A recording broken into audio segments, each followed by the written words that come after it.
came across as confident, though for both of them, that confidence had once been a mutual facade to get through tough times. But what a challenge for Chris to not even recall the faces of her family members without other visual clues. Kristen Kane had thrown herself into a major in forensic archaeology, while Claire had stayed with forensic psychology. Chris had a doctorate and studied dead people from the past, ones who no doubt weren't upset if she didn't recognize them. As Lexi bounced into the room, Claire introduced her 6-year-old daughter. "Almost 7 in 10 months, the child told Chris. Nick followed, holding the baby, whom Chris soon fussed over. Lexi was Claire's child from her first husband, Jace, but little Nicholas Markwood III, whom they called Trey, was hers and Nick's. "I see Nick is a good catch, looking like a Mr. Mom," Chris said with a little laugh after introductions. She hit Nick's arm lightly with a fist. He just smiled, but Claire felt he still looked every bit the courtroom lawyer with his height of over 6 feet, erect posture, piercing gray eyes, and dark but silvering hair. Chris was studying his face, as she always did with someone new. "I did look up your picture online, Nick, and found one on your law firm's website," she admitted. "I try to do my prep work." "I guess Claire explained my prosopagnosia."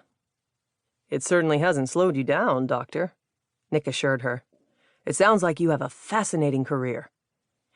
"Important, too, really. We learn so much about the present and future by studying the triumphs and tragedies of the past." "Are you a baby doctor?" Lexi asked, looking up at her. "We have one now, and Mommy said she wished he'd come to the house." "No, not that kind of doctor," Chris told her as they sat back down, Nick still holding Trey, and Lexi perched on the footstool by Claire's chair. "I do try to find out what happened to people sometimes, though. If they got sick or not when they were alive, things like that." "I heard Mommy say she might help you, and she told Dad that her motto is, 'The dead still talk if you know how to listen.' But I don't think you can hear what dead people say unless they are Halloween ghosts, and that's all pretend. I do like secrets, though, and I keep them really quiet."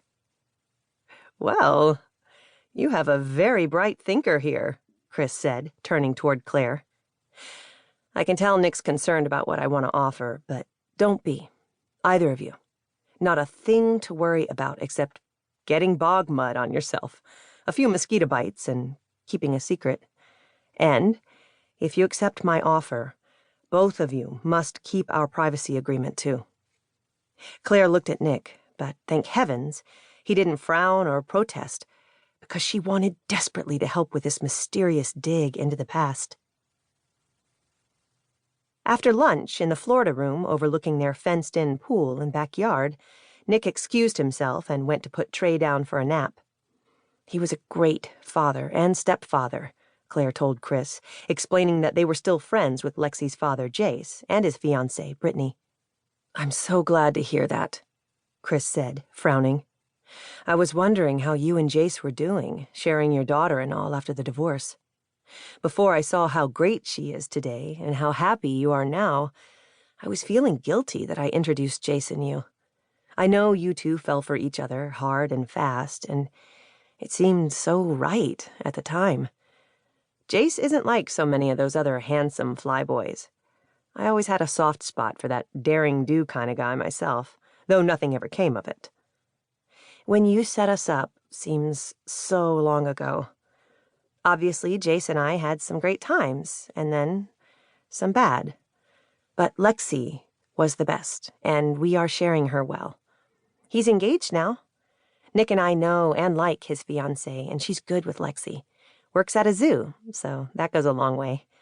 Even Nick and Jace are friends after some of the tough times we've all been through." They both looked out and back to see that Nick was now sitting in a lounge chair with some paperwork while Lexi perched by his feet, staring at a picture book she had already read over and over. Claire was glad they were in the shade, because the sun was hot for late May. But Claire and Chris remained in the glassed-in, air-conditioned room, facing each other in matching rattan swivel basket chairs.